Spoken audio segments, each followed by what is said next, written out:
قال رسول الله صلى الله عليه وسلم إن أخوف ما أخاف عليكم الشرك الأصغر الرياء নবীজি বলেন তোমাদের ব্যাপারে আমি সবচেয়ে বেশি ভয় পাই ছোট শিরিকের।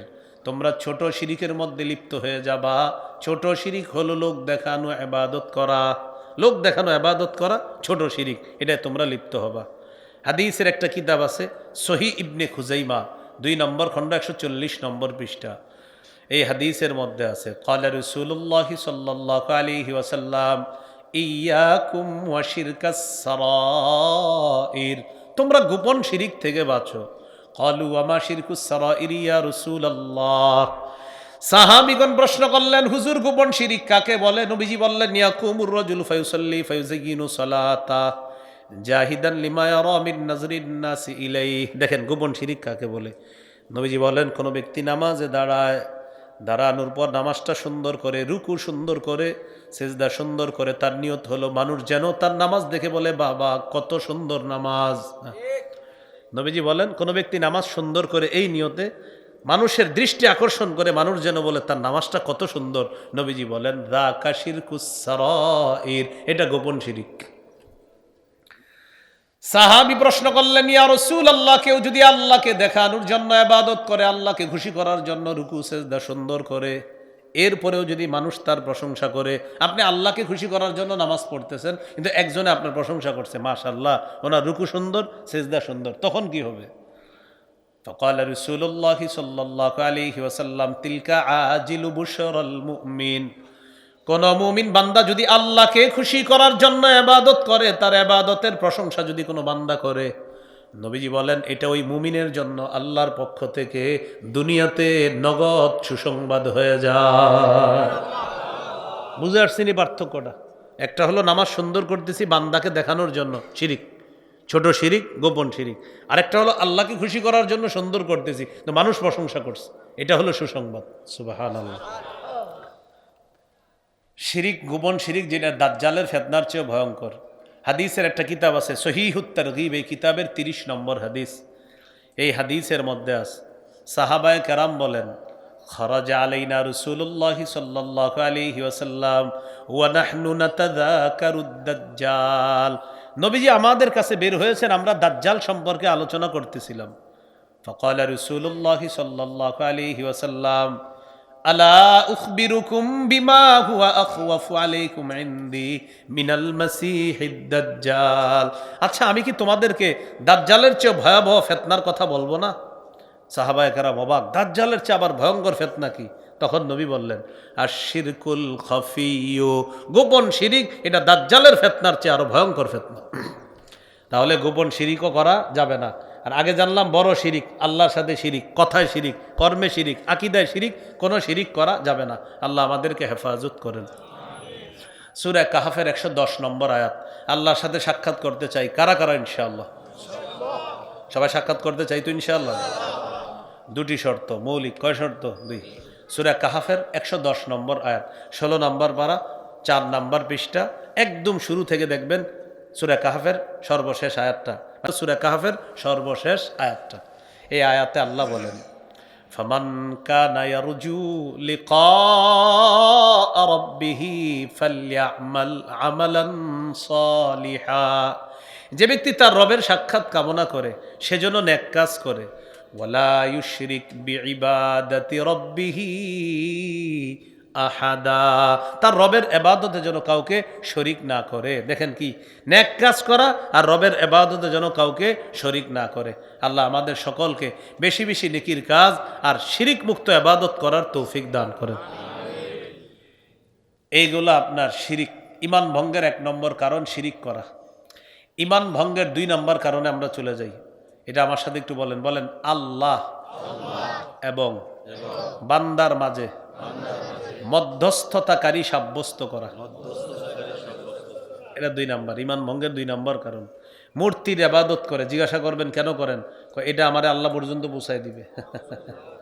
মূর্তির ইবাদত করে কেন করেন? আল্লাহ পর্যন্ত পৌঁছায় দিবে। কাফেররা বলতো, জিজ্ঞাসা করতেন এগুলা ইবাদত কেন করো? এগুলার আমাদেরকে আল্লাহ পর্যন্ত পৌঁছায় দিবে। নাউজুবিল্লাহ।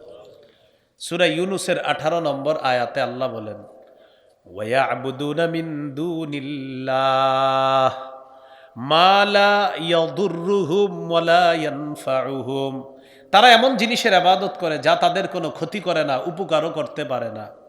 ওয়ায়াকুলুনা হাউলাই শুফাআউনা ইনদাল্লাহ, ইবাদত করে করে আবার বলে এই মূর্তিগুলা আমাদের জন্য আল্লাহর কাছে সুপারিশকারী।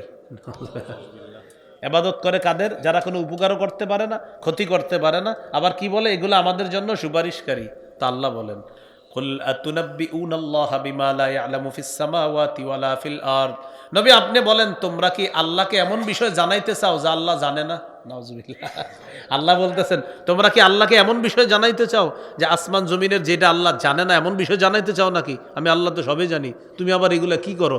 শিরিক করো, মূর্তি পূজা করো, আবার বলো কি যে এগুলা তোমাদের সুপারিশকারী। কে সুপারিশকারী এটা আমি আল্লাহ ভালো করে জানি। তো নবী আপনি বলেন তোমরা কি আতুনাব্বিউনাল্লাহ, আল্লাহকে জানিয়ে দিতে চাও বিমা এমন জিনিস লা ইয়ালামু ফিস সামাওয়াতি ওয়ালা ফিল আরদ, আসমান জমিনের যা আল্লাহ জানে না এমন জিনিস জানাইতে চাও? আমি আল্লাহ তো সবই জানি, আল্লাহ সব জানে।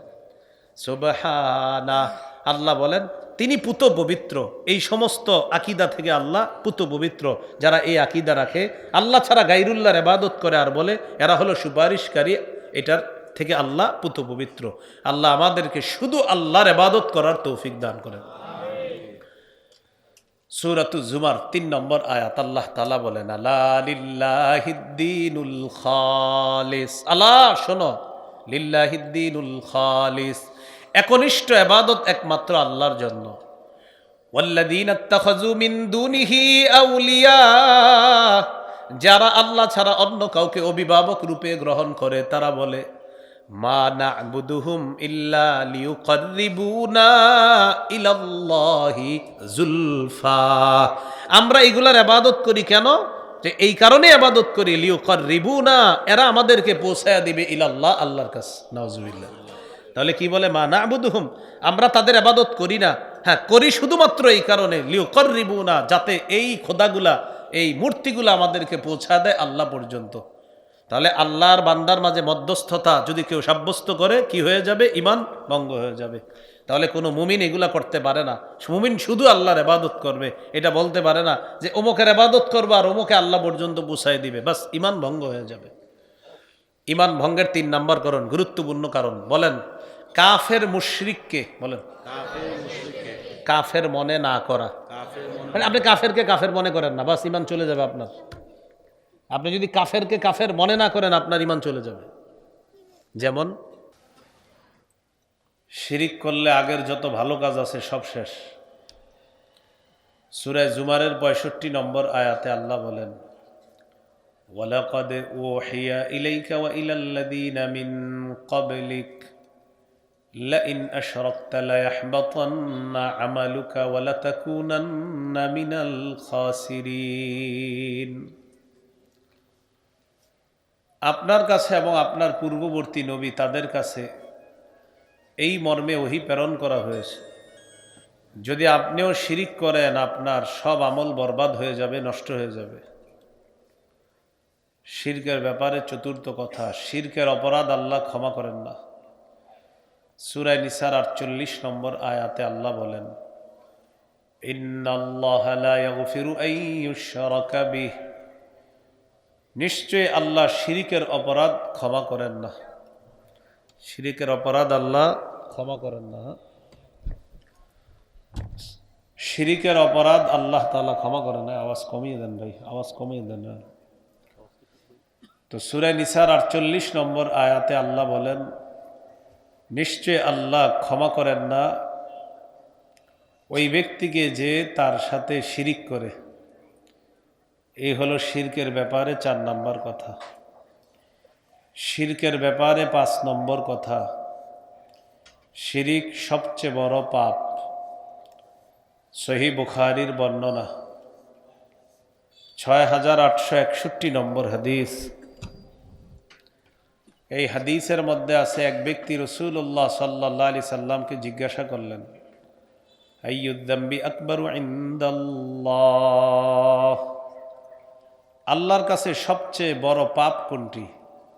فقال رسول الله صلى الله عليه وسلم أن تدعو لله ندا وهو خلقك আল্লাহ তোমাকে সৃষ্টি করেছেন, এই আল্লাহর সাথে সমকক্ষ নির্ধারণ করা সবচেয়ে বড় পাপ। قال ثم أي يا رسول الله সাহাবী প্রশ্ন করলেন, এরপর সবচেয়ে বড় পাপ কোনটি? রাসূলুল্লাহ সাল্লাল্লাহু আলাইহি ওয়াসাল্লাম বললেন, আন তাকতুলা ওয়ালাদাকা মাখাফাতা আন ইয়াতআমা মাআক তুমি তোমার সন্তানকে এই ভয়ে হত্যা করা যে তোমার সন্তান তোমার সাথে খাদ্যে অংশগ্রহণ করবে, তোমার খাবার খাবে, এই ভয়ে সন্তান হত্যা করা। ক্বালা সুম্মা আইয়ুন ইয়া রাসূলুল্লাহ হুজুর এরপর সবচেয়ে বড় পাপ কোনটি? ফাকালা রাসূলুল্লাহ সাল্লাল্লাহু আলাইহি ওয়াসাল্লাম আন তুজানি বিহালিলাতি জারিকা তুমি তোমার প্রতিবেশীর স্ত্রীর সাথে ব্যভিচার করা। ভাই আওয়াজটা একটু কমান দেন, এই ভাই আওয়াজ ওইদিকে একটু কমান, বাড়ি খাইতেছে, আওয়াজ কমান কমান, বাংলা বলছি কমান। হ্যাঁ, তো শিরিক সবচেয়ে বড় পাপ, এটা হলো 5 নম্বর কথা। 6 নম্বর, শিরিক সবচেয়ে বড় কবিরা গুনাহ। সহিহ বুখারীর বর্ণনা 6675 নম্বর হাদিস। قال رسول الله صلى الله عليه وسلم আল কাবাইরু আল ইশরাকু বিল্লাহ কবিরা গুনাহ সমূহের সিরিয়াল আলোচনা করতে নবী বলেন, 1 নাম্বার শিরিক করা সবচেয়ে বড় কবিরা গুনাহ, ওয়া উকুকুল ওয়ালিদাইন 2 নাম্বার পিতা মাতার নাফরমানি করা, 3 নাম্বার ওয়া কতলুন নাফস অন্যায়ভাবে কাউকে হত্যা করা, 4 নাম্বার ওয়াল ইয়ামিনুল গুমুস মিথ্যা শপথ করা, 5 নাম্বার ওয়া শাহাদাতুজ জুর মিথ্যা সাক্ষী দেওয়া। এই 5টা বড় বড় কবিরা গুনাহ। এর মধ্যে প্রথম হলো শিরিক করা, এটা বড় কবিরা গুনাহ। শিরকের ব্যাপারে 7 নম্বর আলোচনা। আমাকে আপনাকে আমাদেরকে যদি জ্বালিয়ে দেওয়া হয়, পুড়িয়ে দেওয়া হয়, তাও আল্লাহর সাথে শিরিক করব না। মুসনাদে আহমদের হাদিস 22075 নম্বর হাদিস। عن معاذ بن جبل رضي الله تعالى عنه قال أوصاني رسول الله صلى الله عليه وسلم ب10 كلمات মুআদ ইবনে জাবাল রাদিয়াল্লাহু তাআলা আনহু বলেন, আল্লাহ নবী আমাকে 10টি বিষয়ে ওসিয়ত করেছেন। কয়টি? 1 নম্বর লা তুশরিক বিল্লাহি শাইআ ওয়া ইন কুতিলতা ওয়া হুররিকতা মুআজ তোমাকে যদি হত্যা করা হয়, তোমাকে যদি জ্বালিয়ে দেওয়া হয়, তুমি আল্লাহর সাথে শিরিক করবা না। তোমাকে যদি হত্যা করা হয়, তোমাকে যদি জ্বালিয়ে দেওয়া হয়, তাও আল্লাহর সাথে শিরক করবা না। এগুলো 1 নাম্বার 10টার মধ্যে। 2 নাম্বার ওয়ালা তাউক্কাদনা ওয়ালিদাইকা ওয়া ইন আমারাকা আন তাখরুজা মিন আহলিকা ওয়া মালিকা তুমি তোমার মা বাবার নাফরমানি করবা না। তোমার মা বাবা যদি তোমাকে তোমার ঘর তোমার পরিবার ছেড়ে দিতে আদেশ করে, এরপরেও মা বাবার নাফরমানি করবা না। আপনার মা বাবা আপনাকে বলছে ঘর ছেড়ে দিতে, সম্পদ ছেড়ে দিতে বলছে, তাও মা বাবার নাফরমানি করা যাবে না। 3 নাম্বার ওয়ালা তাতরুকান্না সালাতান মাকতুবাতান মুতাআম্মিদা 1 ওয়াক্ত ফরজ নামাজ ইচ্ছাকৃতভাবে ছেড়ে দিও না। ফাইন্না মান তারাকা সালাতান মাকতুবাতান মুতাআম্মিদা ফাকাদ বারিআত মিনহু যিম্মাতুল্লাহ কোন ব্যক্তি যদি 1 ওয়াক্ত ফরজ নামাজ ইচ্ছাকৃতভাবে ছেড়ে দেয়, আল্লাহর জিম্মা তার থেকে উঠে যায়। তোর যা মন চায় তুই তা কর, এরকম তার থেকে আল্লাহর জিম্মা উঠে যায়। এ হলো 3 নাম্বার।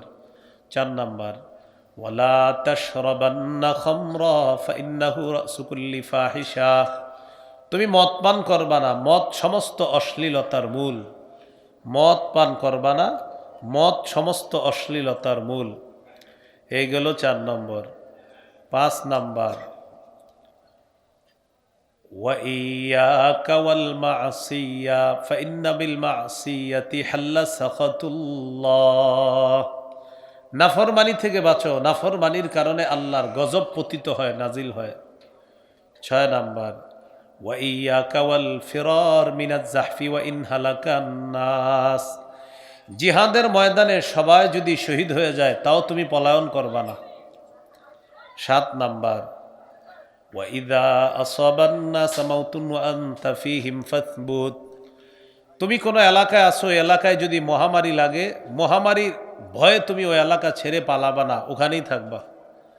তুমি কোনো এলাকায় আসো, সেখানে মহামারী লাগছে, মহামারীর ভয়ে ওই এলাকা ছেড়ে পালাবা না, সেখানেই তুমি থাকবা। করোনার সময় কি নিয়ম হয়েছে? করোনা কবলিত এলাকার কেউ বাহিরে যাবে না, বাহিরের কেউ সে এলাকায় প্রবেশ করবে না। তো যারা এই আইন করছে তারা ক্রেডিট নিল যে আমরা আইন করছি, সবাই তাদেরকে বাহবা দিল। আর আমাদের নবী ১,৫০০ বছর আগে এটা বলে গেল, অবিকল কথা। মহামারী কবলিত এলাকা থেকে ভয়ে বাহিরে যাবা না। অন্য বর্ণনা আসছে বাহির থেকে মহামারী কবলিত এলাকায় প্রবেশ করবা না। এই হলো 7 নাম্বার।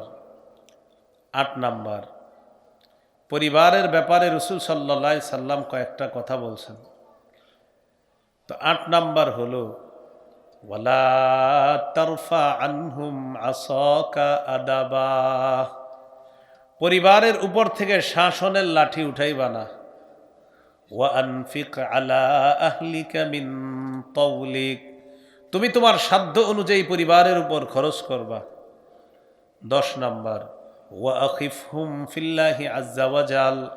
পরিবারকে আল্লাহর ব্যাপারে ভয় দেখাবা।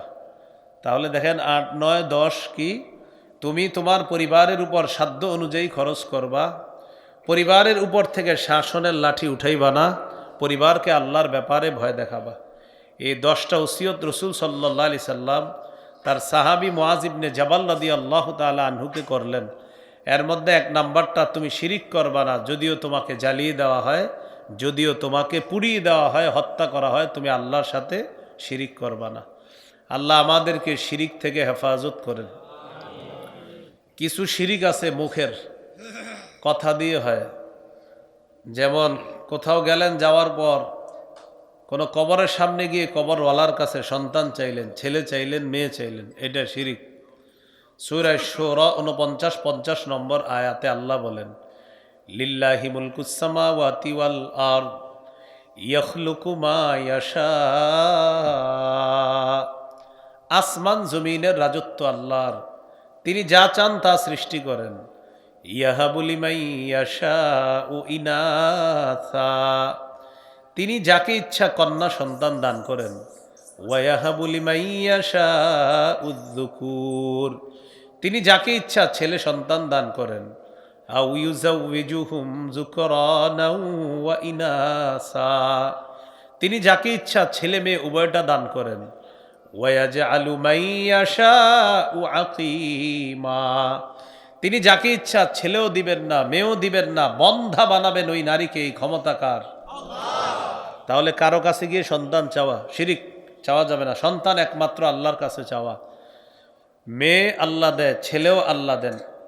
মেয়ে হইলে অনেকের চেহারা কালো হয়ে যায়, ঠিক না? কোরআনে আল্লাহ বলছেন যাকে ইচ্ছা মেয়ে দেয়, যাকে ইচ্ছা ছেলে দেয়। প্রথমে মেয়ের কথা বলছে, সূরা নাহলের 58 নম্বর আয়াতে আল্লাহ বলেন, ওয়া ইযা বুশশিরা আহাদুহুম বিল উনসা যাল্লা ওয়াজহুহু মুসওয়াদ্দাও ওয়া হুয়া কাযীম।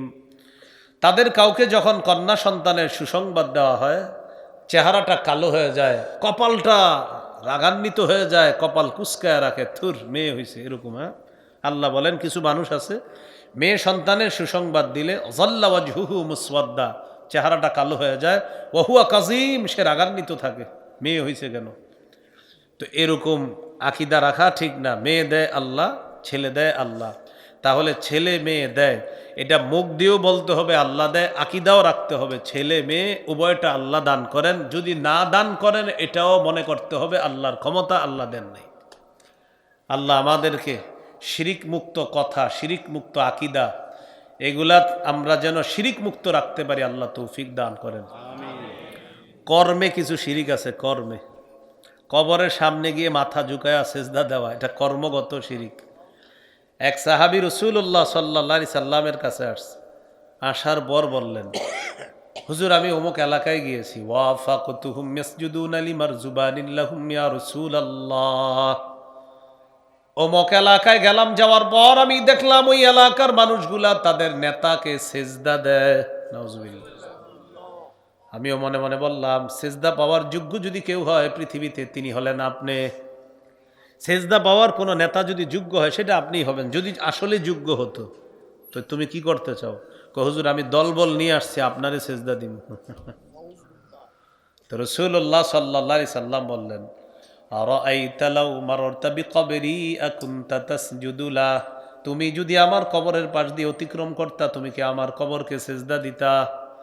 নবীজি বললেন, যেমনি ভাবে আমি দুনিয়া থেকে বিদায় নেওয়ার পর আমার কবরকেও সেজদা করবা না, দুনিয়াতে থাকা অবস্থায়ও আমাকে সেজদা করবা না।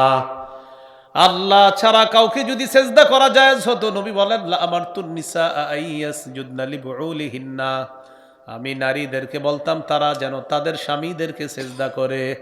আল্লাহ ছাড়া কাউকে সেজদা করা জায়েজ হলে নারীদেরকে বলতাম তারা যেন স্বামীকে সেজদা করে, কিন্তু আল্লাহ ছাড়া কাউকে সেজদা করা জায়েজ নাই, শিরিক। এজন্য আমি নবী কাউকে সেজদা করতে বলি না, শুধু একজনকে সেজদা করতে হবে, তিনি কে? আল্লাহ। আল্লাহকে সেজদা করা। এই কথাগুলা আমরা যেন সকলে মনে রাখতে পারি, আল্লাহ তৌফিক দান করেন। তাহলে আকীদায় শিরিক, কথায় শিরিক, কর্মে শিরিক, এই কোনো প্রকারের শিরকি কাজ, কোনো প্রকারের শিরকি কথা, কোনো প্রকারের শিরকি আকীদা আমরা রাখবো না। শিরিক মুক্তভাবে যেন দুনিয়াতে থেকে আমরা বিদায় নিতে পারি, আল্লাহ তৌফিক দান করেন। কবরকে কেন্দ্র করে কিছু উৎসব হয়, এই উৎসবের মধ্যেও শিরিকের রমরমা আয়োজন হয়। কবরকে কেন্দ্র করে কিছু উৎসব হয়, ওই উৎসবের মধ্যে শিরিকের রমরমা আয়োজন চলে, এটাও করা যাবে না। আবু দাউদের হাদিস 2042 নম্বর হাদিস, ক্বালা রাসূলুল্লাহ সাল্লাল্লাহু আলাইহি ওয়াসাল্লাম, নবীজি বলেন, লা তাজআলু কুবুরাকুম, লা তাজআলু বুয়ুতাকুম কুবুরা। নবীজি বলেন, তোমরা তোমাদের ঘরগুলাকে কবর বানাবা না।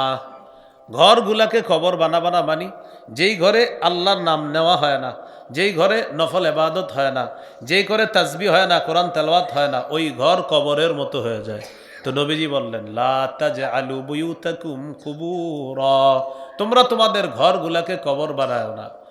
এরপর বলেন, ওয়ালা তাজআলু কবরি ঈদা, আমার কবরকে তোমরা উৎসবের জায়গা বানাবা না, আমার কবরকে কেন্দ্র করে মেলা বসাবা না। ওয়াসাল্লু আলাইয়া, আমার উপর বেশি বেশি দুরূদ পড়ো। ফাইন্না সলাতাকুম তাবলুগুনি হাইসু কুনতুম, তোমরা যেখানে থাকো দুরূদ পড়া মাত্রই সেখান থেকে দুরূদটা আমার কাছে পৌঁছে যায়। তাহলে কি শিখলাম? কথায়ও শিরিক রাখা যাবে না, আকীদায় শিরিক রাখা যাবে না, কর্মেও শিরিক কোনো কর্ম করা যাবে না। আরেকটা হলো কবর কেন্দ্র করে এমন কোনো উৎসব না করা যে উৎসবের মধ্যে শিরকি কাজ হয়। আল্লাহ আমাদেরকে হেফাজত করেন। তাহলে কি বলতেছিলাম? শিরিকের ব্যাপারে 1 নম্বর কথা বলতেছিলাম, শিরিক মহা জুলুম। 2 নম্বর কথা, শিরিক যে করবে তার জন্য জান্নাত হারাম। 3 নাম্বার, যে শিরিক করবে তার আমল নামা বরবাদ। 4, শিরিকের অপরাধ আল্লাহ ক্ষমা করেন না। 5 নাম্বার, শিরিক সবচেয়ে বড় পাপ। 6 নাম্বার, শিরিক মহা কবিরা গুনাহ। 7 নাম্বার, জ্বালিয়ে পুড়িয়ে দিলেও শিরিক করা যাবে না। এই 7টা আলোচনা হয়েছে। 8 নাম্বার, শিরিক করা ছাড়া যদি এই জমিনের বালু পরিমাণ গুনাহও আপনার আমল নামায় থাকে, আর আপনি ওই গুনাহগুলা নিয়ে আপনি আল্লাহরে বলছেন, আল্লাহ আমারে আপনি মাফ করেন, আর আল্লাহ দেখলেন যে আপনার গুনাহের মধ্যে অসংখ্য গুনাহ আছে, বালু পরিমাণ গুনাহ, রাশি রাশি গুনাহ, আকাশের চূড়ায় গেছে আপনার গুনাহ, কিন্তু শিরিক নাই, আল্লাহ তাআলা আপনার এই গুনাহ মাফ করে দিবেন। তিরমিজির 3540 নম্বর হাদিস। এই হাদিসকে বলা হয় হাদিসে কুদসি। আল্লাহ বলেন, ইয়াবনা আদম লাউ আতাইতানি বিকরাবিল আরদি খাতায়ায়া লাকিতানি লা তুশরিকু বি শাইআ গফারতু লাকা আলা মা কানা ফিকা ওয়ালা উবালি।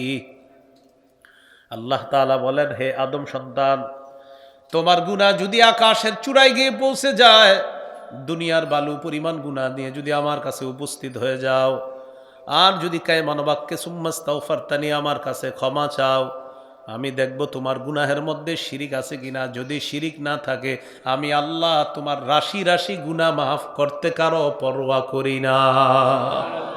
এই পরিমাণ গুনাহ আমি আল্লাহ মাফ করে দেব। আজকে কি বার? শুক্রবার। গতকালকে কি বার ছিল? বৃহস্পতিবার। মঙ্গলবারের আগের দিন কি বার বলেন? সোমবার।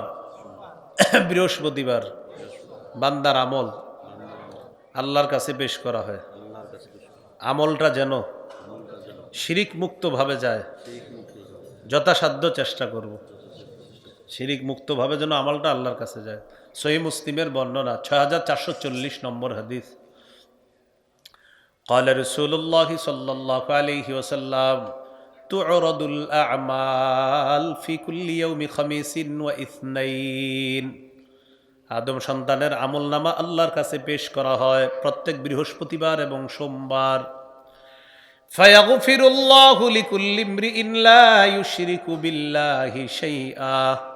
আল্লাহ তাআলা প্রত্যেক এমন ব্যক্তিকে মাফ করে দেন যেই ব্যক্তির আমলনামার মধ্যে শিরিক না থাকে, আল্লাহ তাআলা এই ব্যক্তিকে মাফ করে দেয়। শিরিক যার নাই তাকে ছাড়া সবাইকে মাফ করে, বাকি শিরিক যার আছে তাকে মাফ করে না, আরেকজনকে মাফ করে না। ওয়া ইল্লাম রাআন কানাত বাইনাহু ওয়া বাইনা আখিহি শাহনা। ভাই ভাইয়ে যদি দ্বন্দ্ব থাকে তাকেও আল্লাহ মাফ করে না, যতক্ষণ ওই ভাই ভাইয়ের থেকে ক্ষমা না চাইবে ওই ভাইরেও মাফ করে না। ভাই ভাইয়ে বিদ্বেষ আছে তাকেও আল্লাহ মাফ করে না, মুশরিককে মাফ করে না, আর ভাই ভাইয়ে বিদ্বেষ তাকেও আল্লাহ মাফ করে না। আল্লাহ ফেরেশতাদেরকে বলে ইরকু হাদাইনি হাত্তা ইয়াসতালিহা, এই দুইজনের সুযোগ দাও, তারা যেন তাড়াতাড়ি সমাধান করে নেয়, নিজেদের মধ্যে যেন বোঝাপড়া করে নেয়। মানে এরা দুইজন যদি মিলে যায় আমি আল্লাহ মাফ করে দিব। তাহলে মুশরিককে মাফ করে না, আরেকটা হলো ওই যে ভাইয়ে ভাইয়ে বিদ্বেষ। তো ফেরেশতাদেরকে আল্লাহ বলে ইরকু হাজাইন, সুযোগ দাও, সুযোগ দাও, এদেরকে সুযোগ দাও, এরা যদি সন্ধি করে নেয়, মিলে যায়, আল্লাহ তাদেরকেও মাফ করে দিবেন।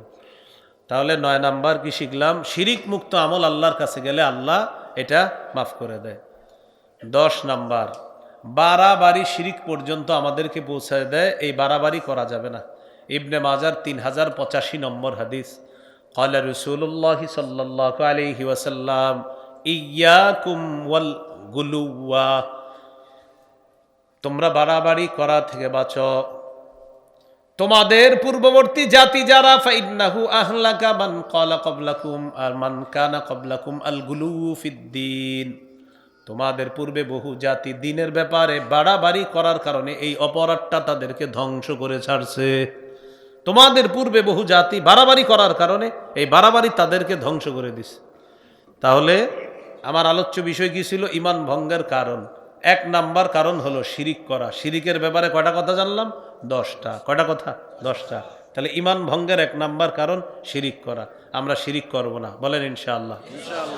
শিরিকের পাশাপাশি আরেকটা কথা মনে রাখা, বলেন আমার সাথে, লোক দেখানো ইবাদত। বলেন গোপন শিরিক, ছোট শিরিক, দাজ্জালের চেয়েও ভয়ঙ্কর ফিতনা। লোক দেখানো ইবাদত, ছোট শিরিক, গোপন শিরিক, দাজ্জালের চেয়ে ভয়াবহ ফিতনা। হাদিসের একটা কিতাব আছে নাম বুলুগুল মারাম। এই কিতাবের 440 নম্বর হাদিস। قال رسول الله صلى الله عليه وسلم إن أخوف ما أخاف عليكم الشرك الأصغر الرياء। নবীজি বলেন তোমাদের ব্যাপারে আমি সবচেয়ে বেশি ভয় পাই ছোট শিরিকের। তোমরা ছোট শিরিকের মধ্যে লিপ্ত হয়ে যাবা। ছোট শিরিক হলো লোক দেখানো ইবাদত করা। লোক দেখানো ইবাদত করা ছোট শিরিক, এটা তোমরা লিপ্ত হবা। হাদিসের একটা কিতাব আছে সহিহ ইবনে খুজাইমা 2 নম্বর খণ্ড 140 নম্বর পৃষ্ঠা। এই হাদিসের মধ্যে আছে ক্বালা রাসূলুল্লাহি সাল্লাল্লাহু আলাইহি ওয়াসাল্লাম ইয়াকুম ওয়া শিরকাস সারাইর, তোমরা গোপন শিরিক থেকে বাঁচো। ক্বালু ওয়া মা শিরকুস সারাইর ইয়া রাসূলুল্লাহ। সাহাবীগণ প্রশ্ন করলেন, হুজুর গোপন শিরিক কাকে বলে? নবীজি বললেন ইয়াকুমুর রাজুলু ফায়ুসাল্লি ফায়ুযায়্যিনু সালাতা জাহিদান লিমা ইয়ারা মিন নাজরিন নাসি ইলাইহি। দেখেন গোপন শিরিক কাকে বলে। নবীজি বলেন কোন ব্যক্তি নামাজে দাঁড়ায়, দাঁড়ানোর পর নামাজটা সুন্দর করে, রুকু সুন্দর করে, সিজদা সুন্দর করে, তার নিয়ত হলো মানুষ যেন তার নামাজ দেখে বলে বাবা কত সুন্দর নামাজ। নবীজি বলেন কোন ব্যক্তি নামাজ সুন্দর করে এই নিয়তে মানুষের দৃষ্টি আকর্ষণ করে, মানুষ যেন বলে তার নামাজটা কত সুন্দর, নবীজি বলেন যাকা শিরকুস সারাইর, এটা গোপন শিরিক। সাহাবী প্রশ্ন করলেন ইয়া রাসূলুল্লাহ, কেউ যদি আল্লাহকে দেখানোর জন্য ইবাদত করে, আল্লাহকে খুশি করার জন্য রুকু সিজদা সুন্দর করে, এরপরেও যদি মানুষ তার প্রশংসা করে, আপনি আল্লাহকে খুশি করার জন্য নামাজ পড়তেছেন, কিন্তু একজনে আপনার প্রশংসা করছে, মাশাআল্লাহ ওনার রুকু সুন্দর, সিজদা সুন্দর, তখন কি হবে? فقال رسول الله صلى الله عليه وسلم تلك عاجل بشرى المؤمن। কোন মুমিন বান্দা যদি আল্লাহকে খুশি করার জন্য ইবাদত করে, তার ইবাদতের প্রশংসা যদি কোনো বান্দা করে, নবীজি বলেন এটা ওই মুমিনের জন্য আল্লাহর পক্ষ থেকে দুনিয়াতে নগদ সুসংবাদ হয়ে যায়। বুঝে আসছেন পার্থক্যটা? একটা হলো নামাজ সুন্দর করতেছি বান্দাকে দেখানোর জন্য, শিরিক, ছোট শিরিক, গোপন শিরিক। আরেকটা হলো আল্লাহকে খুশি করার জন্য সুন্দর করতেছি, তো মানুষ প্রশংসা করছে, এটা হলো সুসংবাদ। সুবহানাল্লাহ। শিরিক, গোপন শিরিক, যেটা দাজ্জালের ফিতনার চেয়ে ভয়ঙ্কর। হাদিসের একটা কিতাব আছে সহিহুত তারগীব, এই কিতাবের 30 নম্বর হাদিস। এই হাদিসের মধ্যে আছে সাহাবায়ে কেরাম বলেন, খরাজা আলাইনা রাসূলুল্লাহি সাল্লাল্লাহু আলাইহি ওয়াসাল্লাম ওয়া নাহনু নাতাযাকারুদ দাজ্জাল। নবীজি আমাদের কাছে বের হয়েছেন, আমরা দাজ্জাল সম্পর্কে আলোচনা করতেছিলাম। ফাকালা রাসূলুল্লাহি সাল্লাল্লাহু আলাইহি ওয়াসাল্লাম আলা উখবিরুকুম বিমা হুয়া আখওয়াফু আলাইকুম ইনদি মিনাল মাসিহিদ দাজ্জাল। আচ্ছা, আমি কি তোমাদেরকে দাজ্জালের চেয়ে ভয়াবহ ফিতনার কথা বলবো না? সাহাবায়ে কেরাম অবাক, দাজ্জালের চেয়ে আবার ভয়ঙ্কর ফিতনা কি? তখন নবী বললেন, আশিরকুল খাফিয়্যু, গোপন শিরিক, এটা দাজ্জালের ফিতনার চেয়ে আরো ভয়ঙ্কর ফিতনা। তাহলে গোপন শিরিকও করা যাবে না। আর আগে জানলাম বড় শিরিক, আল্লাহর সাথে শিরিক, কথায় শিরিক, কর্মে শিরিক, আকীদায় শিরিক, কোনো শিরিক করা যাবে না। আল্লাহ আমাদেরকে হেফাজত করেন। সূরা কাহফের 110 নম্বর আয়াত। আল্লাহর সাথে সাক্ষাৎ করতে চাই কারা কারা? ইনশাআল্লাহ সবাই সাক্ষাৎ করতে চাই তো ইনশাআল্লাহ। দুটি শর্ত মৌলিক। কয় শর্ত? 2। সূরা কাহফের 110 নম্বর আয়াত, 16 নম্বর পারা, 4 নম্বর পৃষ্ঠা, একদম শুরু থেকে দেখবেন সূরা কাহফের সর্বশেষ আয়াতটা, সূরা কাহফের সর্বশেষ আয়াতটা। এই আয়াতে আল্লাহ বলেন, ফামান কানা ইয়ারজু লিকা রাব্বিহি ফালইআমাল আমালান সালিহা। যে ব্যক্তি তার রবের সাক্ষাৎ কামনা করে সেজন্য নেক কাজ করে, ওয়ালা ইউশরিক বিইবাদাতি রাব্বিহি আহাদা, তার রবের ইবাদতে যেন কাউকে শরীক না করে। দেখেন কি, নেক কাজ করা আর রবের ইবাদতে যেন কাউকে শরীক না করে। আল্লাহ আমাদের সকলকে বেশি বেশি নেকির কাজ আর শিরিক মুক্ত ইবাদত করার তৌফিক দান করেন। এইগুলো আপনার শিরিক, ঈমান ভঙ্গের 1 নম্বর কারণ শিরিক করা।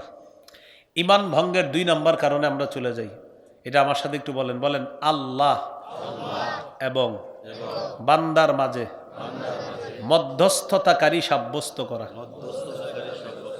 এটা 2 নম্বর, ঈমান ভঙ্গের 2 নম্বর কারণ। মূর্তির ইবাদত করে, জিজ্ঞাসা করবেন কেন করেন? এটা আমারে আল্লাহ পর্যন্ত পৌঁছায় দিবে। মূর্তির ইবাদত করে কেন করেন? আল্লাহ পর্যন্ত পৌঁছায় দিবে। কাফেররা বলতো, জিজ্ঞাসা করতেন এগুলা ইবাদত কেন করো? এগুলার আমাদেরকে আল্লাহ পর্যন্ত পৌঁছায় দিবে। নাউজুবিল্লাহ।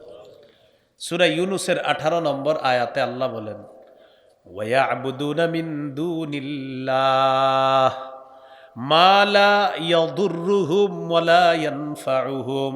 তারা এমন জিনিসের ইবাদত করে যা তাদের কোনো ক্ষতি করে না, উপকারও করতে পারে না। ওয়ায়াকুলুনা হাউলাই শুফাআউনা ইনদাল্লাহ। ইবাদত করে করে আবার বলে এই মূর্তিগুলা আমাদের জন্য আল্লাহর কাছে সুপারিশকারী। ইবাদত করে কাদের? যারা কোনো উপকারও করতে পারে না, ক্ষতি করতে পারে না, আবার কি বলে এগুলো আমাদের জন্য সুপারিশকারী। তা আল্লাহ বলেন, কুল আতুনাব্বিউনাল্লাহা বিমা লা ইয়ালামু ফিস সামাওয়াতি ওয়ালা ফিল আরদ। নবী আপনি বলেন, তোমরা কি আল্লাহকে এমন বিষয় জানাইতে চাও যা আল্লাহ জানে না? নাউজুবিল্লাহ।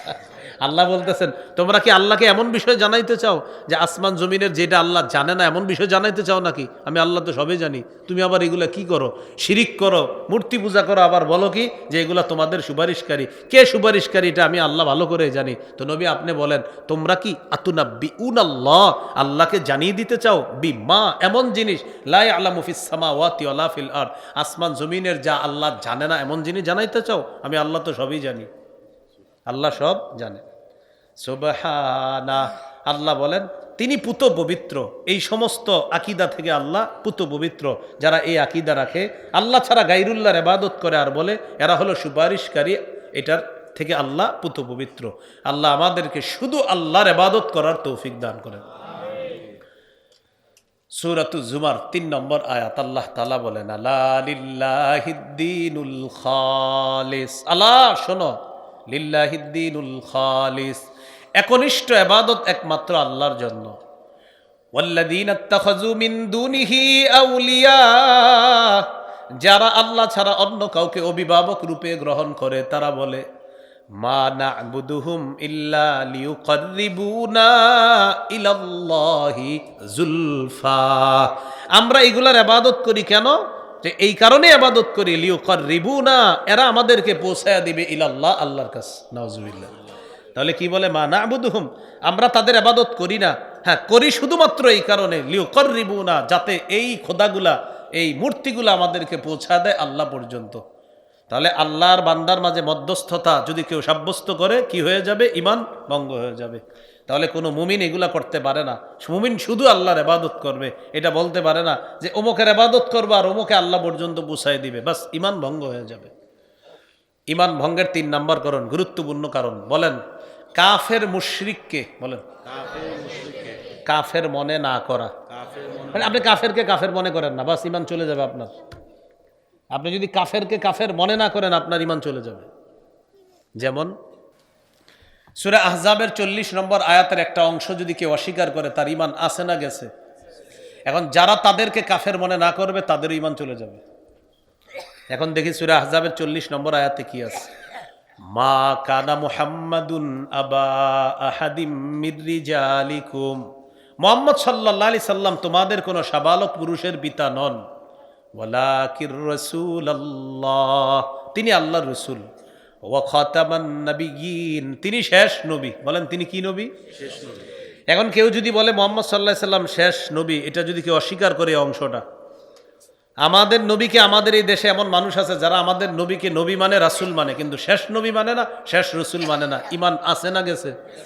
তাহলে তারা কাফের।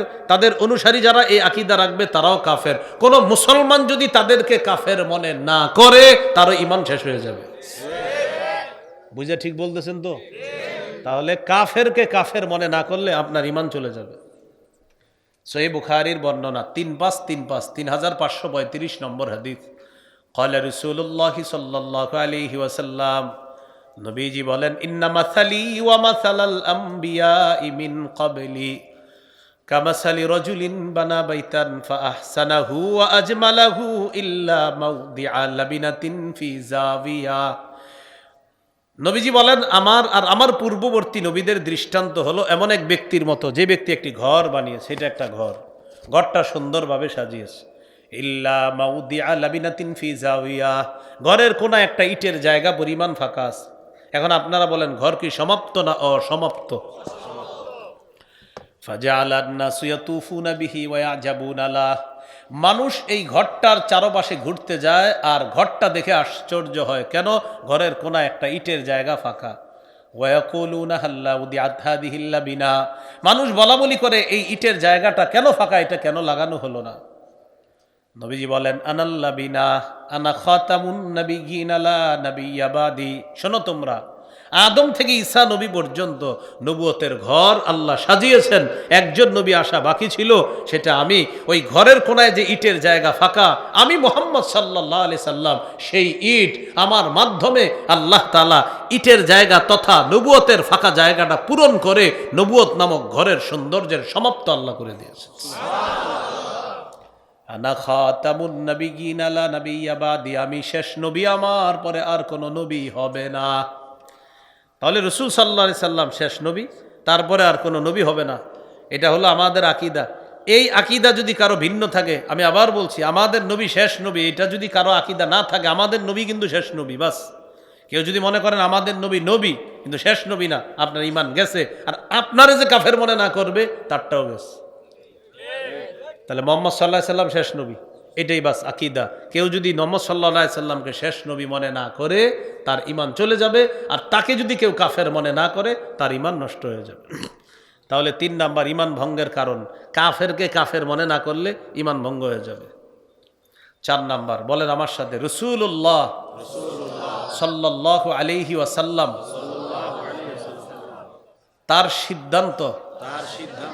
তার সিদ্ধান্তের চেয়ে অন্যের সিদ্ধান্তকে প্রাধান্য দেওয়া। আমাদের নবীর সিদ্ধান্তের চেয়ে অন্যের সিদ্ধান্ত কি দেওয়া? প্রাধান্য দেওয়া। বাস ইমান নষ্ট হয়ে যাবে আপনার। আপনার সাহস হলো কিভাবে এই প্রাধান্য দেওয়ার? সূরা নিসার ৬০ নম্বর আয়াতে আল্লাহ বলেন, আলাম তারা ইলাল্লাযীনা ইয়াজউমুনা আন্নাহুম আমানু বিমা উনজিলা ইলাইকা ওয়া মা উনজিলা মিন ক্বাবলিক ইউরিদুনা আন ইয়াতাহাকামু ইলাত তাগুতি ওয়া ক্বাদ উমিরু আন ইয়াকফুরু বি। আপনি কি দেখেন না তাদেরকে যারা মনে করে, যারা বলে আন্নাহুম আমানু বিমা উনজিলা ইলাইকা, যে তারা আপনার প্রতি যা নাজিল করা হয়েছে এটা বিশ্বাস করে, ওয়ামা উনজিলা মিন ক্বাবলিক, আপনার পূর্বে যা নাজিল করা হয়েছে এগুলোও বিশ্বাস করে। তবে আপনার প্রতি যে কোরআন নাজিল করা হয়েছে এটা বিশ্বাস কইরা তারা করে কি জানেন? ইউরিদুনা আন ইয়াতাহাকামু ইলাত তাগুত, তারা তাগুতের কাছে ফয়সালা নিতে যায়। নাউজুবিল্লাহ। কার কাছে ফয়সালা নিতে যায়? তাগুতের কাছে তারা সিদ্ধান্ত নেওয়ার জন্য যায়। ওয়াকাদ উমিরু আন ইয়াকফুরু বি, আল্লাহ বলেন অথচ তাদেরকে আদেশ করা হয়েছে তাগুতকে অস্বীকার করার জন্য। তাগুত অস্বীকার করার জন্য তাদেরকে আদেশ করা হয়েছে, কিন্তু তারা বলে আপনাকে বিশ্বাস করে, কিন্তু আপনারে ওভারটেক করে তারা যায় কোথায়? তাগুতের কাছে বিচারের জন্য যায়। তার মানে আপনার সিদ্ধান্তের চেয়ে অন্যের সিদ্ধান্ত তার কাছে ভালো লাগে। নবীর সিদ্ধান্তের চেয়ে অন্যের সিদ্ধান্ত প্রাধান্য দেওয়া ঈমান নষ্ট হয়ে যাবে। 5 নাম্বার বলেন, নবীজির সিদ্ধান্তকে মেনে না নিলে ঈমান নষ্ট হয়ে যাবে। 4 নাম্বারটা হলো নবীজির সিদ্ধান্তের চেয়ে অন্যের সিদ্ধান্ত প্রাধান্য দেওয়া। 5 নাম্বারটা হলো আমাদের নবীর সিদ্ধান্ত কেউ যদি মেনে না নিতে পারে ঈমান ভঙ্গ হয়ে যাবে। সূরা নিসার 65 নম্বর আয়াতে আল্লাহ বলেন, ফালা ওয়া রাব্বিকা লা ইউমিনুনা হাত্তা ইউহাক্কিমুকা ফীমা শাজারা বাইনাহুম। ফালা ওয়া রাব্বিকা, আপনার রবের শপথ, লা ইউমিনুনা, তারা ইমানদার হতে পারবে না, হাত্তা ইউহাক্কিমুকা, যতক্ষণ আপনাকে বিচারক না মানবে, ফীমা শাজারা বাইনাহুম, তাদের মাঝে যে ঝগড়া বিবাদ হয় এই ঝগড়া বিবাদের ক্ষেত্রে আপনাকে বিচারক না মানা পর্যন্ত তারা ইমানদার হবে না। সুম্মা লা ইয়াজিদু ফি আনফুসিহিম হারাজাম মিম্মা কাদাইতা, অতঃপর আপনি যে ফয়সালা করবেন এই ফয়সালায় তাদের অন্তরের মধ্যে কোনো সন্দেহ, কোনো সমস্যা যেন সৃষ্টি না হয়। সন্দেহ থাকা যাবে না, আপনারটাই মেনে নিতে হবে। যদি কেউ আমাদের নবীর সিদ্ধান্ত মনোপুতভাবে মেনে না নেয় তার ঈমান নষ্ট হয়ে যাবে। আল্লাহ বলছে ফালা ওয়া রাব্বিক, আপনার রবের শপথ, তারা ঈমান তারা কখনো মুমিন হবে না আপনার সিদ্ধান্ত মনোপুতভাবে মেনে না নেওয়া পর্যন্ত তারা মুমিন হবে না। তাহলে 4 নাম্বারটা হলো নবীর সিদ্ধান্তের চেয়ে অন্যের সিদ্ধান্ত প্রাধান্য দেওয়া, নবীকে অতিক্রম করে অন্যের কাছে ফয়সালার জন্য যাওয়া। আর 5 নাম্বারটা আমাদের নবীজির সিদ্ধান্তকে মনোপুতভাবে মেনে না নেওয়া ঈমান ভঙ্গের কারণ। 6 নাম্বার বলেন, আল্লাহকে নিয়ে, আল্লাহর আয়াত নিয়ে, রসুলকে নিয়ে ঠাট্টা করা ঈমান ভঙ্গ হয়ে যাবে। হ্যাঁ, আমাদের নবীকে নিয়ে কেউ ঠাট্টা করলে ঈমান ভঙ্গ হয়ে যাবে, আল্লাহকে নিয়ে ঠাট্টা করলে ঈমান ভঙ্গ হয়ে যাবে, কোরআনের আয়াত নিয়ে ঠাট্টা করলে ঈমান ভঙ্গ হয়ে যাবে। সূরা তাওবা 65-66 নম্বর আয়াতে আল্লাহ বলেন, ওয়ালা ইন সাআলতাহুম লা ইয়াকুলুন্না ইন্নামা কুন্না নাখুদু ওয়া নালআব, আপনি যদি তাদেরকে জিজ্ঞাসা করেন তারা বলবে ইন্নামা কুন্না নাখুদু ওয়া নালআব, আমরা একটু খেল তামাশা করতেছি, একটু মজা করতেছি, এরকম বলবে। আল্লাহ তাআলা বলেন, কুল আবিল্লাহি ওয়া আয়াতিহি ওয়া রাসূলিহি কুনতুম তাস্তাহজিউন, আল্লাহকে নিয়ে, আল্লাহর আয়াত নিয়ে, রসুলকে নিয়ে তোমরা ঠাট্টা করো। আপনি বলেন আল্লাহকে নিয়ে ঠাট্টা করো, রসুলকে নিয়ে ঠাট্টা করো, কোরআনের আয়াত নিয়ে ঠাট্টা করো। লা তা'তাযিরু, কোনো ওজর পেশ করবা না। কদ কাফারতুম বাদা ঈমানিকুম, ঈমান আনার পর তোমরা কুফরি করেছো, কাফের হয়ে গেছো। মানে আল্লাহর আয়াত নিয়ে ঠাট্টা করে কোনো মুমিন যদি করে সে তার ঈমান নষ্ট হয়ে যাবে। কোরআনের আয়াত নিয়ে কোনো মুমিন ঠাট্টা করলে তার ঈমান নষ্ট হয়ে যাবে। আল্লাহকে নিয়ে কেউ ঠাট্টা করলে তার ঈমান নষ্ট হয়ে যাবে। আমাদের নবীকে নিয়ে কেউ ঠাট্টা করলে তার ঈমান নষ্ট হয়ে যাবে। আর এই নষ্ট ঈমানদারকে কেউ যদি সমর্থন করে তাদের ঈমানও নষ্ট হয়ে যাবে। সমর্থন করা যাবে না, কোনো যেই কাজ করছে। আমাদের নবীকে নিয়ে, আল্লাহকে নিয়ে কি উল্টাপাল্টা কটূক্তি করলো একটা লোক। হ্যাঁ, আপনার কি রাখাল না কি জানি, রাখাল সে আমাদের নবীকে নিয়ে উল্টাপাল্টা কথা বললো, আল্লাহকে নিয়ে উল্টাপাল্টা কথা বললো। নাস্তিকদের সবচেয়ে মনের জ্বালা কি জানেন? নাস্তিকদের মনে একটা জ্বালা আছে, সেটা হলো যে বলে না কিন্তু মনে মনে পোষণ করে। সেটা হলো এই, এদেরকে একটা বিষয় পীড়া দেয় যে নাস্তিকরা তোমরা দুনিয়াতে আলোচনায় থাকার জন্য সব কিছু বাদ দিয়া আল্লাহকে, রসুলকে আর ইসলামকে টার্গেট করো। এটা তোমাদের জীবনে একটা বড় শোচনীয় পরাজয় যে আল্লাহকে টার্গেট করেই তোমরা আলোচনায় থাকতে হয়, রসুলকে টার্গেট করেই আলোচনায় থাকতে হয়, কোরআনকে টার্গেট করে আলোচনায় থাকতে হয়। বোঝা গেল আল্লাহকে টার্গেট করে আলোচনায় থাকতেছো, রসুলকে টার্গেট করে আলোচনায় থাকতেছো। তো এবার বুঝো মুহাম্মদ সাল্লাল্লাহু আলাইহি সাল্লাম কতটা পাওয়ারফুল নবী, যে এই নবীকে তুমি আলোচনা করেই তুমি আলোচনায় থাকতে চাও। এগুলা নাস্তিকদের কিন্তু জ্বালা দেয়। ওরা কিন্তু আলোচনায় থাকে কি নিয়ে? আল্লাহকে নিয়ে উল্টাপাল্টা কথা বলে, তখন ওরা আলোচনায় থাকে। রসুলকে নিয়ে বলে, আলোচনায় থাকে। ওদের টার্গেটে এটা যে আমরা একটু আলোচনায় থাকতে চাই। তাহলে অন্য কোনো ধর্ম নিয়ে ওরা কিছু বলে? খালি এটা নিয়ে বলে। কেন? উদ্দেশ্য আলোচনায় থাকা। এটা কিন্তু ওদেরকে কষ্ট দেয়। মাঝে মাঝে বইলা ফেলবেন যদি চিনেন যে ভাই তোমাদের একটা বিষয় কিন্তু কষ্টের আছে, যদিও স্বীকার করো না। সেটা হলো যখনই তোমরা চাও একটু আলোচনায় থাকতে, তখনই মুহাম্মদ সাল্লাল্লাহু আলাইহি সাল্লামকে টার্গেট করো। এখান থেকে বোঝা যায় যে মুহাম্মদ সাল্লাল্লাহু আলাইহি সাল্লাম কতটা পাওয়ারফুল ব্যক্তি ছিলেন যে তাকে টার্গেট করে তোমরা আলোচনায় থাকতে হয়। আমাদের নবীকে টার্গেট করেই তোমরা কোথায় থাকতে হয়? লজ্জা শরম নাই তো? এটা কিন্তু ওদেরকে মনে মনে কুরে কুরে খায় যে আসলেই তো ঠিকই, যে নাস্তিকগিরি করি ঠিকই, কিন্তু আলোচনায় থাকি না। এই জন্য আলোচনায় থাকতে হলে মুহাম্মদ সাল্লাল্লাহু আলাইহি সাল্লামকে টার্গেট বানাইতে হয়। ওরা এটা ওদেরকে কুরে কুরে খায়, ওদের অনেক কষ্ট হয়, এটা ওদের জ্বালা দেয়, কিন্তু যদিও মুখ দিয়ে বলে না। এই জন্য কখনো যদি এগুলারে কখনো চিনেন, দুই একটারে বলে দিবেন তুমি কিন্তু স্বীকার না করলেও মনে মনে একটা বিষয় তোমাকে কষ্ট আছে, সেটা হলো এই আল্লাহ ছাড়া, নবী ছাড়া তোমরাও আলোচনায় থাকতে পারো না। তাই আল্লাহর ব্যাপারে উল্টাপাল্টা কথা বলো, নবীর ব্যাপারে আলোচনা উল্টাপাল্টা কথা বলো। উদ্দেশ্য তোমরা আলোচনায় থাকা, অন্য কাউরে নিয়ে তোমরা কথা বলো না। নিশ্চিত কাউকে না কাউকে খুশি করার জন্য তোমরা এই কাজ করো। তাহলে দেখবেন এরা ঠাট্টা করে আল্লাহকে নিয়ে, রসুলকে নিয়ে, আয়াত নিয়ে ঠাট্টা করে। উদ্দেশ্য আলোচনা থাকবে। আপনারা শুনছেন কোনো হিন্দু ধর্ম নিয়ে কিছু বলতে? ইসলাম ধর্মকে টার্গেট। ইসলাম ধর্ম যে শ্রেষ্ঠ এটাই প্রমাণ করে, কারণ ওরাও আলোচনায় থাকার জন্য ইসলামকে ব্যবহার করে। ওরা আলোচনায় থাকার জন্য আল্লাহর নামটা ব্যবহার করে। নাস্তিকরা আলোচনায় থাকার জন্য আমার নবীর নাম ব্যবহার করে। এতেই বোঝা যায় যে আল্লাহ তিনি একমাত্র প্রভু, ইসলাম শ্রেষ্ঠ ধর্ম, মুহাম্মদ সাল্লাল্লাহু আলাইহি সাল্লাম শ্রেষ্ঠ নবী, শ্রেষ্ঠ মাখলুক। এটা কি প্রমাণ করে? যে নাস্তিকরা আলোচনায় থাকলেও আমাদের নবীকে নিয়ে আলোচনায় থাকতে হয়, এছাড়া ওদেরকে কেউ গনেও না। এই আলোচনাটা কানে গেলে ওদের কিন্তু মনে মনে লাগবে যে আসলে তো ঠিকই, কিন্তু স্বীকার করবে না। না লজ্জা শরম যদি না থাকে, ওদেরকে বলেন যে তোরা তো এগুলা ছাড়া কোনো আলোচনায় আসিস না কখনো।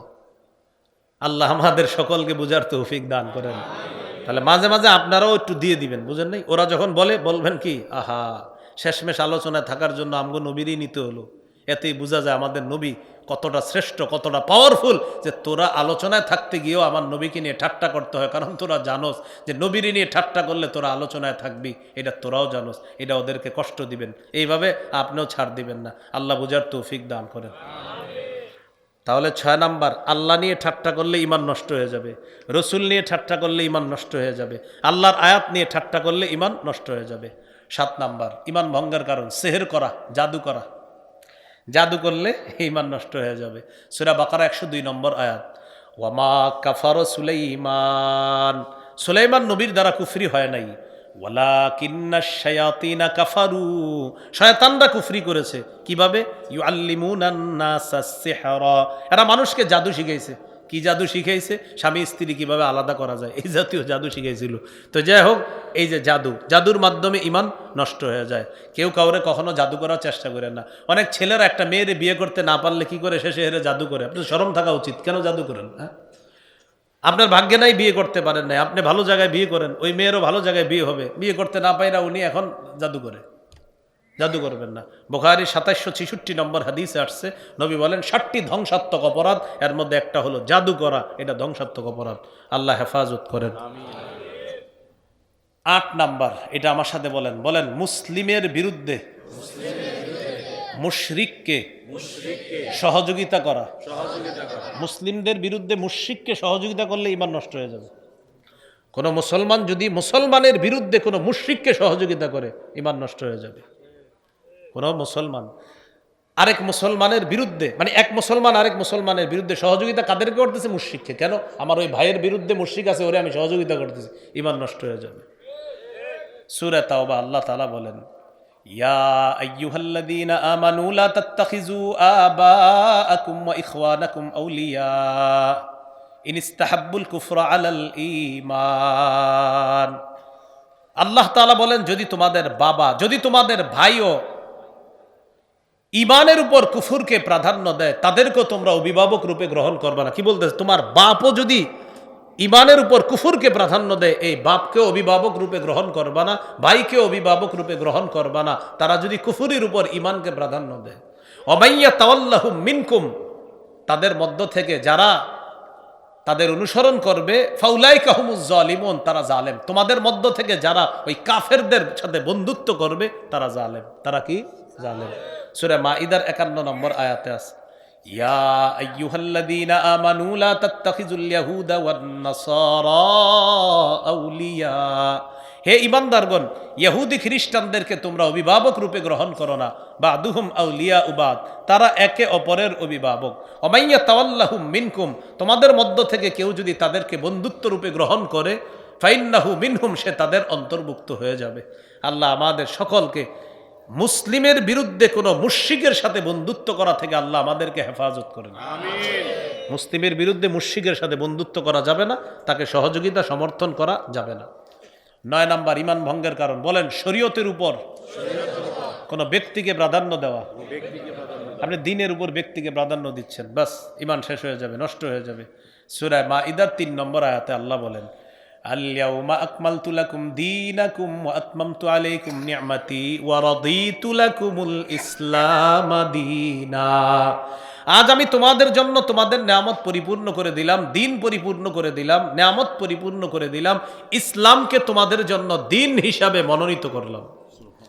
তাহলে দ্বীনে ইসলামের উপর কোনো ব্যক্তিকে প্রাধান্য দিলে ঈমান নষ্ট হয়ে যাবে। এ হলো 9 নাম্বার। সর্বশেষ 10 নাম্বার ঈমান ভঙ্গের কারণ, সূরা আলিফ লাম মিম আস-সাজদা, এই সূরার 22 নম্বর আয়াতে আছে যে ঈমান ভঙ্গের 10 নম্বর কারণ হলো কোরআনের আয়াতকে এড়িয়ে চলা, দিনকে এড়িয়ে চলা। মানে দিন কোরআনে একটা, মনে করেন তো বলতেছে ভাই আল্লাহ কোরআনে বলছে তোমরা সুদ খাইবা না। কই বলছে? কই জায়গা বলছে? সূরা আলী ইমরানের 130 নম্বর আয়াতে আল্লাহ এটা বলছে, সুদ খায় না তোমরা। থোর বলছে, ঈমান শেষ। কথাটা কার? আল্লাহ বলছে, এরা চলছে, মানে আপনার আল্লাহর বিধানকে এড়িয়ে গেছে, বাস ঈমান নষ্ট হয়ে যাবে। বিধানটা আল্লাহর, আপনি সুদ খাইতেছেন, আমরা দোয়া করি ছেড়ে দেন, কিন্তু আপনি ওই বিধানকে এইভাবে কেন অ্যাভয়েড করলেন? থুর বললেন, মানে কোরআনের আয়াতকে আপনি থুর বললেন, সাবধান। তাহলে ঈমান ভঙ্গের 10 নম্বর কারণ, আল্লাহর কোরআনের কোনো বিধান বা ইসলামী শরীয়তের কোনো বিধানকে এড়িয়ে চলা, উপেক্ষা করা আর ভাব ধরা, এগুলা কিছু না, ঈমান নষ্ট হয়ে যাবে। সূরা আলিফ লাম মিম আস-সাজদার 22 নম্বর আয়াতে আল্লাহ বলেন, ওয়ামান আযলামু মিম্মান যুক্কিরা বিআয়াতি রাব্বিহি সুম্মা আ'রাদা আনহা। ওই ব্যক্তির চেয়ে বড় জালেম আর কে, যে ব্যক্তির সামনে কোরআনের আয়াত উল্লেখ করা হলে সুম্মা আ'রাদা আনহা, সেইটা থেকে মুখ ফিরিয়ে নেয়। কোরআনের আয়াত উল্লেখ করা হলে সেইখান থেকে মুখ ফিরিয়ে নেয়। আল্লাহ বলেন, এরা হলো অপরাধী। ইন্না মিনাল মুজরিমিনা মুনতাকিমুন, আমি এই অপরাধীদেরকে কঠিন শাস্তির মুখোমুখি করব, অচিরেই তারা বুঝতে পারবে। এই হলো ঈমান ভঙ্গের 10টি কারণ। আমরা যদি পারি একটু স্মরণে রাখবো। 1 নাম্বার, আল্লাহর সাথে শিরক করা। 2 নাম্বার, আল্লাহ বান্দার মাঝে কোনো মধ্যস্থতাকারী নির্ধারণ করা, এটা হলো 2 নাম্বার। 3, কোনো কাফেরকে কাফের মনে না করা। যেমন ওই যে আমাদের নবীকে যদি কেউ শেষ নবী মনে না করে, তারা কি? কাফের। আর তাদেরকে কাফের মনে না করলে তারও ঈমান কি হয়ে যাবে? নষ্ট হয়ে যাবে।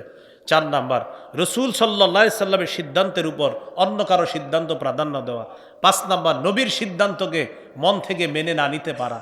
6 নাম্বার, আল্লাহকে নিয়ে, রসুলকে নিয়ে, আপনার ইমানকে নিয়ে, এগুলাকে নিয়ে ঠাট্টা করা, আল্লাহকে নিয়ে ঠাট্টা করা, রসুলকে নিয়ে ঠাট্টা করা, কোরআনের কোনো আয়াত নিয়ে ঠাট্টা করা, যেগুলো নাস্তিকরা করে থাকে আলোচনায় থাকার জন্য। 7 নাম্বার, সেহের করা, জাদু করা, ইমান ভঙ্গের কারণ। 7 নাম্বার। 8 নাম্বার ইমান ভঙ্গের কারণ, মুসলিমের বিরুদ্ধে কোনো মুশরিককে সহযোগিতা করা, মুসলিমের বিরুদ্ধে কোনো মুশরিককে সহযোগিতা করা। 9 নাম্বার, দ্বীনে ইসলামের উপর কোনো ব্যক্তিকে প্রাধান্য দেওয়া। 10 নাম্বার, কোরআন সুন্নাহর কোনো বিধানের প্রতি অনীহা প্রদর্শন করা, মুখ ফিরিয়ে নেওয়া, এটাকে পাত্তা না দেওয়া। একটা হলো আমি বিধান মেনে নিব, কিন্তু হয়তো আমলে আনতে পারতেছি না, আনবো। সুদ হারাম মেনে নিছেন, আপনি ছাড়তে পারতেছেন না, দোয়া করে ছেড়ে দিবেন, কিন্তু আপনি সুদ হারাম শোনার পরে এটা এড়িয়ে গেলেন এবং পাত্তা দিলেন না, এটা করা যাবে না। এই ঈমান ভঙ্গের 10টি কারণ আমরা জানলাম। আল্লাহ আমাদের সকলকে যে কথাগুলো শুনলাম বললাম, আমরা সবাই যেন ঈমান নিয়ে কবরে যেতে পারি, আল্লাহ তৌফিক দান করেন।